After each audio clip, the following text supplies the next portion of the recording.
서울 강남의 높은 빌딩 숲 사이로 성진그룹 본사가 우뚝 솟아 있었어요. 78세의 김성진 회장은 창가에 서서 바쁘게 오가는 사람들을 내려다보고 있었죠.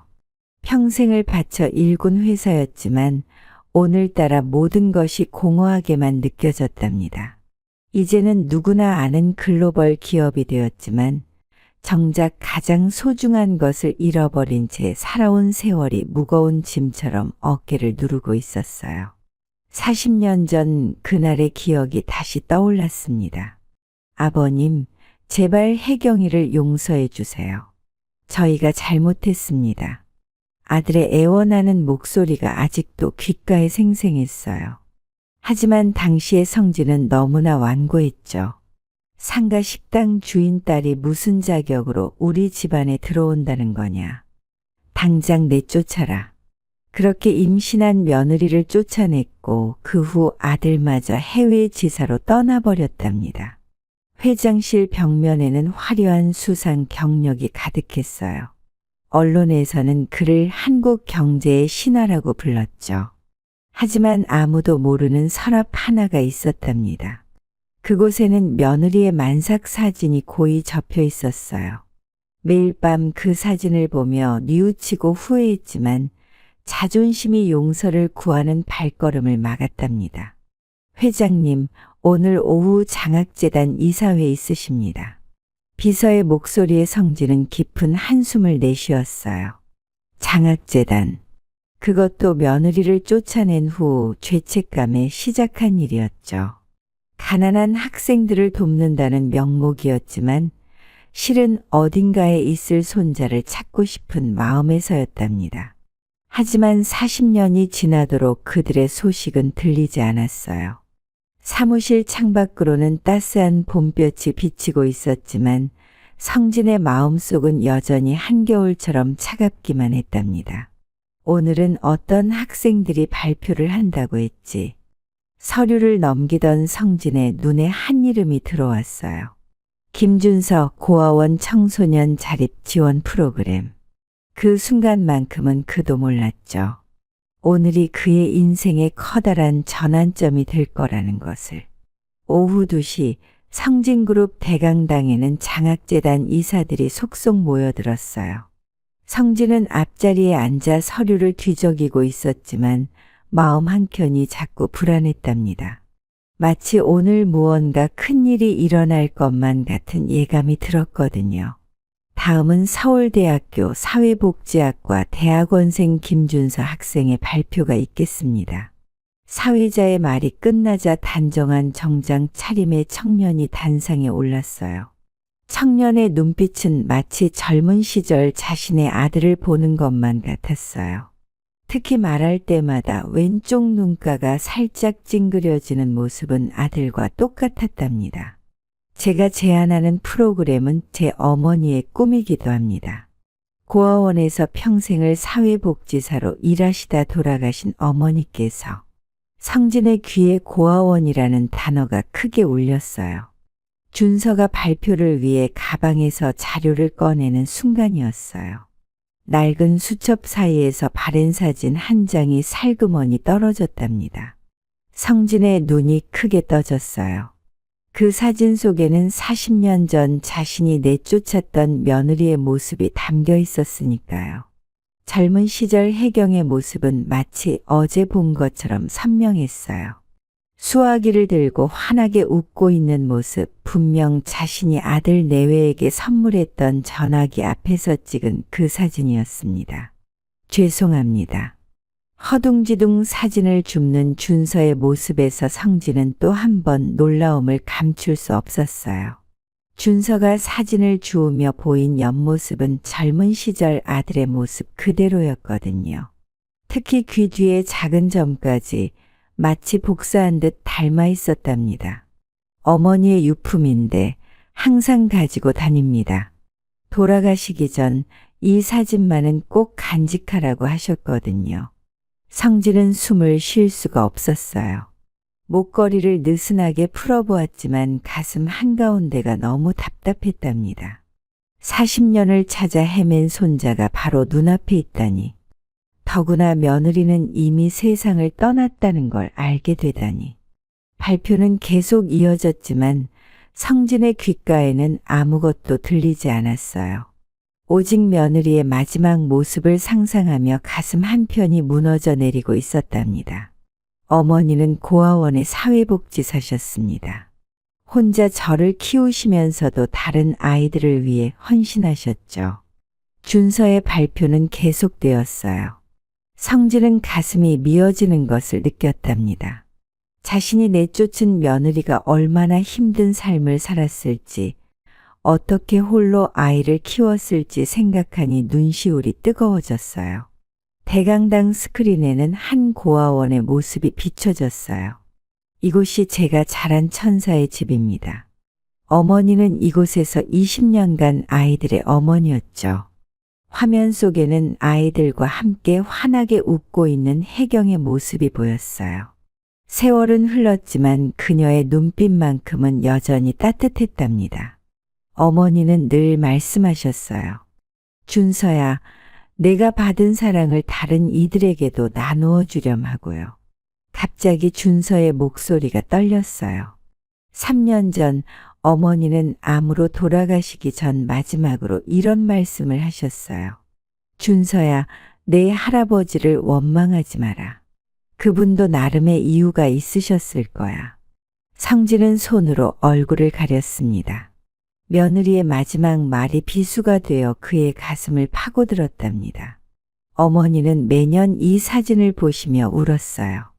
하지만 단 한 번도 할아버지나 아버지를 원망하는 말씀은 하지 않으셨죠. 대신 내 할아버지는 참 대단한 분이야. 수많은 사람들에게 도움을 주시는 분이지. 라고만 하셨어요. 준서의 말 한마디 한마디가 성진의 가슴을 후벼 팠답니다. 자신이 냉정하게 내쫓았던 며느리는 오히려 자신을 이해하고 있었다는 사실이 더욱 가슴 아팠어요. 발표가 끝나고 이사들이 하나둘 자리를 떴지만 성진은 움직일 수가 없었어요. 준서가 발표 자료를 정리하는 모습이 눈에 들어왔습니다. 젊은 시절 아들의 모습을 쏙 빼닮은 옆모습, 그리고 어쩐지 혜경을 닮은 것 같은 눈매까지. 혹시 잠시 시간을 내주겠나? 성진이 떨리는 목소리로 물었어요. 준서는 의아한 표정으로 고개를 끄덕였답니다. 회장실로 들어선 준서는 벽에 걸린 사진들을 보더니 놀란 듯했어요. 이 사진, 어머니가 가지고 계셨던 사진과 같은 건데요. 젊은 시절 성진이 공장 앞에서 찍은 사진이었죠. 그래, 난 내 할아버지란다. 성진의 목소리가 떨려왔답니다. 준서는 한동안 말을 잇지 못했어요. 성진의 고백이 너무나 갑작스러웠기 때문이죠. 어머니는 매년 할아버지 회사 앞에서 아버지를 기다리셨대요. 돌아가시기 전까지. 준서의 목소리가 떨렸어요. 성진은 그제야 알았답니다. 본사 벤치에 항상 앉아있던 그 여인이 며느리였다는 것을요. 이건 어머니가 제게 들려주신 이야기들이에요. 준서는 조심스럽게 낡은 일기장 하나를 꺼냈어요. 그 속에는 혜경이 아들에게 들려주었던 이야기들이 빼곡히 적혀 있었답니다. 성진그룹이 어려운 시절을 이겨내고 성장하던 순간들, 장학재단을 세워 어려운 학생들을 돕던 일들, 직원들을 가족처럼 아끼던 이야기들까지. 혜경은 아들에게 좋은 할아버지의 모습만을 들려주었던 거였어요. 어머니는 제가 사회복지학을 공부하겠다고 했을 때 처음으로 우시더라고요. 내가 할아버지처럼 크게 성공하길 바랐는데 하시면서요. 준서의 말에 성진의 눈에서 눈물이 흘렀어요. 며느리는 끝까지 자신을 원망하지 않았던 거죠. 오히려 아들에게 할아버지의 성공을 자랑스럽게 이야기해 주었다는 게 더 큰 아픔으로 다가왔답니다. 어머니는 마지막까지도 이 목걸이를 간직하고 계셨어요. 준서가 목에 걸고 있던 은목걸이를 보여주었어요. 성진은 그것을 보자마자 가슴이 철렁 내려앉았습니다. 40년 전 며느리의 20살 생일에 선물했던 그 목걸이였으니까요. 어머니는 이 목걸이가 우리 가족의 증표라고 하셨어요. 힘들 때마다 이걸 보면서 버티셨대요. 창밖으로는 해가 저물어가고 있었어요. 성진은 책상 서랍을 열어 오래된 사진을 꺼냈습니다. 이건 내 어머니가 임신했을 때 찍은 사진이야. 내가 40년간 간직해온. 준서는 떨리는 손으로 사진을 받아들었어요. 사진 속에는 젊은 시절의 부모님이 행복하게 웃고 있었죠. 회장실에는 긴 침묵이 흘렀어요. 40년이라는 시간이 만들어낸 깊은 상처와 그리움이 두 사람 사이에 무겁게 내려앉았답니다. 밖에서는 직원들의 퇴근하는 발걸음 소리가 들려왔지만 회장실 안의 시간은 마치 멈춘 것만 같았어요. 그날 이후 성진은 매일 준서를 만나려 노력했어요. 처음에는 어색했지만 점차 서로를 이해하게 되었답니다. 할아버지, 사실 어머니는 제가 태어났을 때부터 할아버지 회사 소식을 스크랩하셨어요. 준서가 오래된 스크랩북을 보여주었죠. 성진그룹의 성장 과정이 고스란히 담겨 있었어요. 며느리는 멀리서나마 시아버지의 발자취를 지켜보고 있었던 거였죠. 이건 할아버지께서 수해 지역에 기부하신 기사예요. 어머니는 이날 정말 기뻐하셨대요. 스크랩북을 넘기는 준서의 손길에는 자부심이 묻어났어요. 어머니는 늘 말씀하셨어요. 내 할아버지는 대단한 분이야. 가난한 시절에도 장학금을 지원하시고 직원들을 가족처럼 아끼셨대. 그래서 저도 할아버지처럼 다른 사람을 돕는 삶을 살고 싶었어요. 준서의 말에 성진은 눈물을 감출 수 없었답니다. 다음 날 성진은 준서를 데리고 고아원을 찾았어요. 며느리가 평생을 바쳐 일했던 천사의 집이었죠. 오래된 건물이었지만 아이들의 웃음소리가 정겹게 울려 퍼졌어요. 여기가 제 진짜 고향이에요. 어머니는 이곳에서 행복하셨어요. 자신처럼 힘든 아이들의 어머니가 되어주셨거든요. 고아원 벽에는 며느리와 아이들이 찍은 사진들이 가득했어요. 웃음 짓는 며느리의 모습이 마치 살아있는 것처럼 생생했답니다. 이 사진은 제가 대학에 합격했을 때예요. 어머니가 얼마나 기뻐하셨는지. 준서의 설명에 성진은 가슴이 미어졌어요. 자신이 해주지 못한 것들을 혜경은 모두 혼자서 해냈던 거였죠. 이 방이 어머니 사무실이었어요. 작은 사무실에 들어서자 책상 위에는 아직도 혜경의 흔적이 남아 있었어요. 아이들의 상담 일지, 손때 묻은 복지 관련 서적들, 구석에는 성진그룹의 사회공헌 활동을 다룬 책자도 꽂혀 있었답니다. 어머니는 이 책자를 보면서 항상 미소 지으셨어요. 내 할아버지는 마음이 따뜻한 분이야라고요. 원장님, 오늘은 특별한 손님이 오셨네요. 나이 지긋한 여자 선생님이 들어오셨어요. 아, 혜경 선생님 시아버님이세요.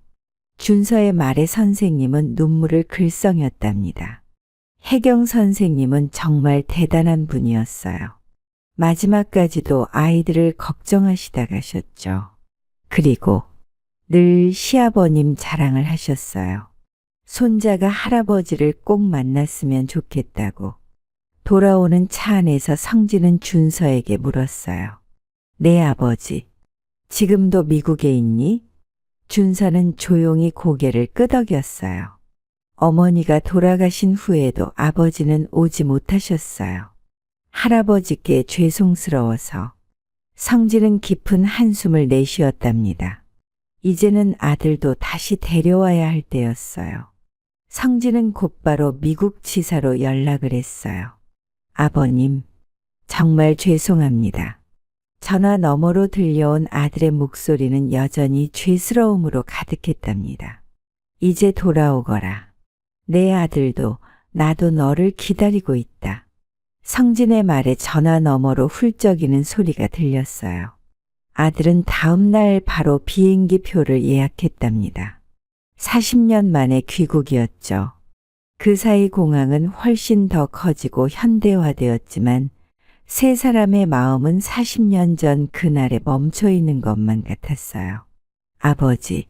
떨리는 목소리로 준서를 부르는 아들을 보며 성진은 눈시울이 붉어졌답니다. 준서는 잠시 망설이다 천천히 아버지에게 다가갔어요.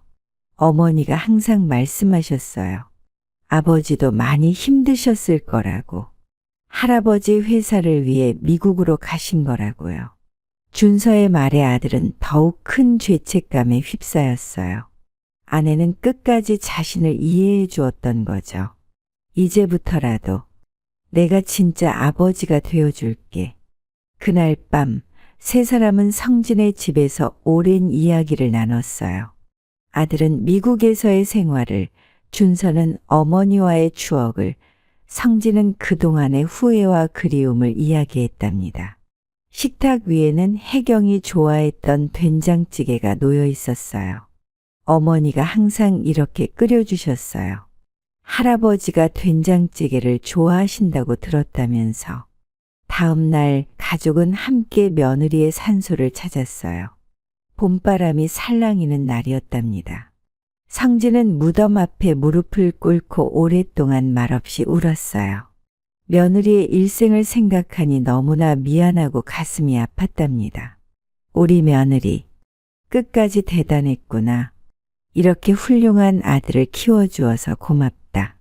산소 주변에는 봄꽃들이 피어 있었어요. 준서가 심었다고 했죠. 어머니가 꽃을 좋아하셨거든요. 특히 이 들꽃들을. 아들은 무덤 앞에 깊이 고개를 숙였어요. 혜경아, 미안해. 내가 너무 늦게 왔구나. 바람이 불어 꽃들이 살랑거렸고 마치 혜경이 미소 짓는 것만 같았답니다. 산소를 내려오는 길, 성진은 문득 발걸음을 멈췄어요. 준서야, 내 어머니가 일하던 고아원. 새로 지어주고 싶구나. 아들과 준서의 눈이 커졌어요. 할아버지, 아버님. 성진은 따뜻하게 미소 지었답니다. 이제는 내가 너희 어머니의 뜻을 이어가고 싶구나. 그동안 하지 못했던 걸 이제라도 시작하고 싶어. 그날 이후 성진그룹에는 큰 변화가 일어났어요. 성진은 이사회를 열어 새로운 계획을 발표했답니다. 우리 그룹의 새로운 목표는 사회공헌입니다. 전국에 고아원 지원 센터를 세우고 장학사업도 더욱 확대하겠습니다. 준서가 제안했던 자립 지원 프로그램을 전국 규모로 확대하기로 한 거예요. 회장님, 갑작스러운 결정이신 것 같은데요. 걱정스러운 이사들의 목소리가 들렸지만 성진의 눈빛은 확고했답니다. 나는 평생 이웃만을 쫓아왔소. 하지만 우리 며느리는 평생 사랑을 나누며 살았다오. 이제는 우리도 그 길을 따라가야 할 때요. 이사들은 처음 보는 회장의 모습에 놀랐지만 그의 진심이 전해진 듯했어요. 아들은 미국 지사 일을 정리하고 본사로 돌아왔어요. 준서의 프로그램을 실현하기 위해 새로 설립된 혜경 복지재단의 대표를 맡게 되었죠. 아버님, 이제는 제가 준서와 함께 어머니의 뜻을 이어가겠습니다. 아들의 눈빛은 더 이상 죄스럽지 않았어요. 대신 새로운 결심이 담겨 있었답니다. 천사의 집 재건축 공사가 시작되었어요. 낡은 건물은 새로운 모습으로 태어나게 될 거였죠. 이곳은 단순한 보육시설이 아닌 아이들의 꿈을 키우는 공간이 될 겁니다. 준서는 설계도를 보며 설명했어요. 도서관, 음악실, 미술실, 상담실. 혜경이 생전에 꿈꾸었던 모든 것들이 하나둘 현실이 되어가고 있었답니다. 할아버지, 어머니가 늘 꿈꾸시던 거예요. 모든 아이들이 가족의 사랑을 받으며 자랄 수 있도록. 준서의 말에 성진은 깊이 고개를 끄덕였답니다. 공사장 한편에는 혜경의 사진이 걸려 있었어요. 언제나 그랬듯 환한 미소를 짓고 있었죠. 내 어머니가 보고 있을 테니 우리 더 열심히 해보자꾸나. 매주 화요일이면 성진은 고아원을 찾았어요. 아이들과 함께 식사도 하고 이야기도 나누었죠. 처음에는 어색해하던 아이들도 이제는 할아버지 오셨다 하며 반갑게 맞아주었답니다. 할아버지, 저는 커서 선생님이 될 거예요. 저는 의사가 되고 싶어요. 아이들의 꿈 이야기를 들을 때면 성진의 눈가에는 따뜻한 미소가 감돌았어요. 새로운 건물이 완성되어 가면서 전국 각지에서 관계자들이 찾아왔어요. 성진그룹의 새로운 도전이 사회에 큰 영향을 미치고 있습니다. 언론에서도 큰 관심을 보였죠. 하지만 성진에게는 그런 관심보다 더 중요한 것이 있었어요. 바로 아이들의 웃음소리였답니다. 그 웃음소리 속에서 혜경의 목소리가 들리는 것만 같았으니까요. 시간이 흘러 성진그룹의 새싹 자립센터는 전국의 10곳으로 확장되었습니다. 이 센터들은 고아원 출신 청소년들이 자립할 수 있도록 전문적인 교육과 취업 지원을 제공하는 중요한 사회적 공간으로 자리 잡았습니다. 준서는 매주 꾸준히 이 센터들을 방문하여 아이들과 깊이 있는 대화를 나누었습니다. 그는 자신의 경험을 진솔하게 나누며 말했습니다. 저도 여러분처럼 힘든 시간을 보냈습니다. 하지만 절대 포기하지 마세요. 여러분의 편이 되어줄 어른들이 여기 있으니까요. 여러분은 혼자가 아닙니다. 성진은 이제 회사 일보다는 센터에 더 많은 시간을 할애하게 되었습니다. 아이들과 함께하는 시간은 그에게 무엇과도 바꿀 수 없는 소중한 순간들이었습니다.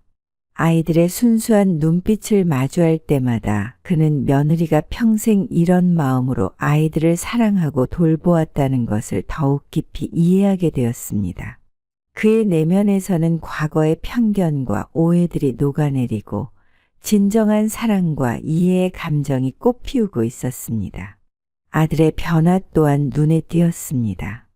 과거 차갑고 냉정했던 회사 중역의 모습은 완전히 사라지고 이제는 따뜻한 미소를 지닌 재단 대표로 거듭났습니다. 아버님, 어머니가 마지막까지 지키고자 했던 가치가 무엇인지 이제야 제대로 알겠습니다. 아들은 매일 아침 센터에서 아이들과 함께 아침 식사를 하며 하루를 시작했고 그의 눈빛에는 진심으로 아이들을 사랑하는 따뜻함이 깃들어 있었습니다. 준서는 어느 날 할아버지에게 물었습니다. 할아버지, 이제 정말 행복하시죠? 성진은 깊은 감동과 따뜻함이 묻어나는 미소를 지으며 손자의 어깨를 감싸 안았습니다. 그래, 이제야 진정한 부자가 된 것 같구나. 돈이 아닌 마음의 부자 말이다. 돈으로는 살 수 없는 진정한 행복을 찾았단다. 성진의 80세 생일, 새싹 자립센터의 모든 아이들이 한자리에 모였습니다. 준서가 직접 기획한 특별한 생일 파티는 그의 인생에서 가장 의미 있는 순간 중 하나였습니다.